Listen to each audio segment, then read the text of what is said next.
if you can hear me, regardless if you can see me, if you can hear me, if you are under the sound of my voice this very minute, that means you're still breathing. Yeah, you. Yes, you. The one they tried to kill, the one that tried to poison, the one that tried to do all kinds of witchcraft, voodoo, hoodoo, you-do, whatever. You know, all that foolish generation of bloodline calamity, iniquity, and sin. You know, the bloodline that you got out of line and came into alignment with the Most High. Yeah, you. That one that killed off every generational demon, sent it back to where it came from. Yeah, you, that one. That one that decided to disconnect from dysfunction. Yeah, you, that one. That one that decided to counsel every kind of confusion, chaos, and conflict. Yeah, you. The one they said was crazy. Yeah, you. The one who's quote unquote mentally ill simply because you have your own mind and your own way of thinking.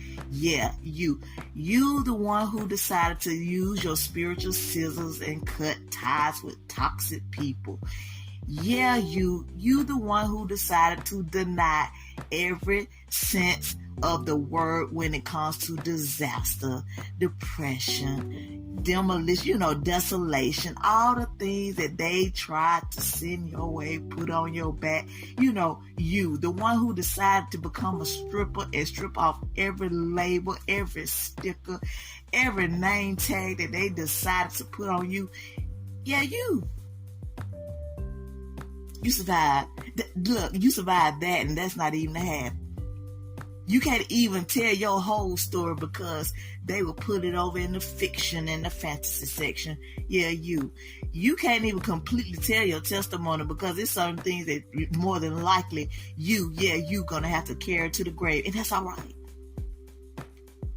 Because that's where it is anyway. If you are a new creature, old things has passed away. Behold, all things have become new.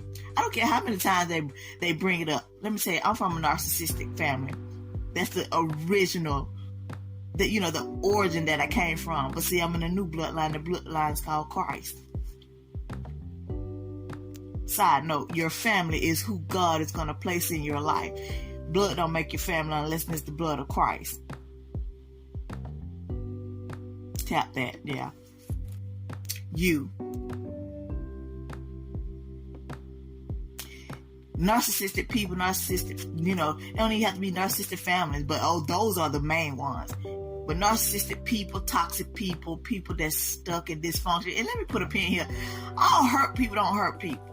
That's a lie from the pit of hell. That's a lie to keep hurt people, continue to hurt people. Let's move it on. Listen, they love, let me tell you, it's two types of clothes that they love. They love sheep's clothing because they get to dress up in those and fool people for a season. And they love scuba gear. Let me see what they do with scuba gear. They love putting on scuba gear, going down to the pit of forgetfulness where God has placed your sin. Here's the thing.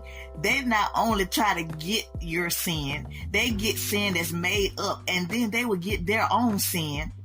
They have their own lake of forgetfulness. You do know that. They don't do anything. They're super perfect. There's no need for God. There's no need for Christ. None of that. But they love scuba gear. They love going for a deep dive and getting sin and iniquity and transgression and place it on you, the chosen one.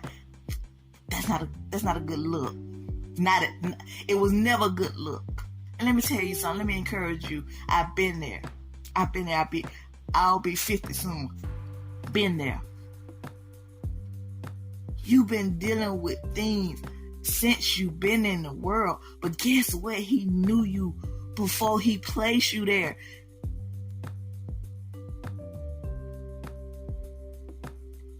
He told you. Not only that, he told you what type of plans that he had for you. Plans to prosper you and to do you good, never to harm you. So quit placing all this nonsense that's sent from the pit of hell and the employees of hell. Quit putting it on your daddy God. Yeah, he will allow you to be tested, but you will not be tested above and beyond what your capacity is. And if you have went to the brink of the limit, I've been there. I've almost OD'd 3 times in my life.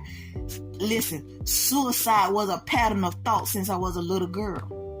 Do you know the family I come from, to have a suicidal thought is something for you to be embarrassed about at the age of 10?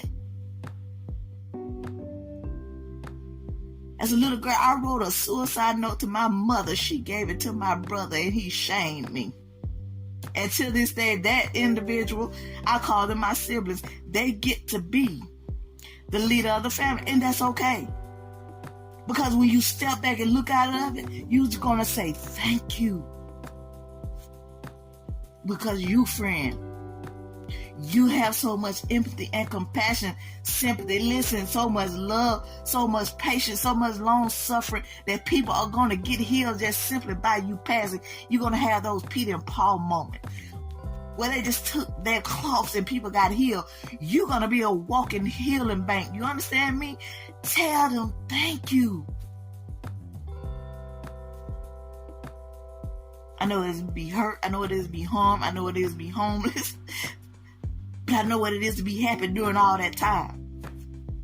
I know what it is to be addicted. I know what it is to be abused. But I know what it is to advocate for it all at the same time. Listen, if you can hear me, you are still here. That plan that he promised you, it still stands.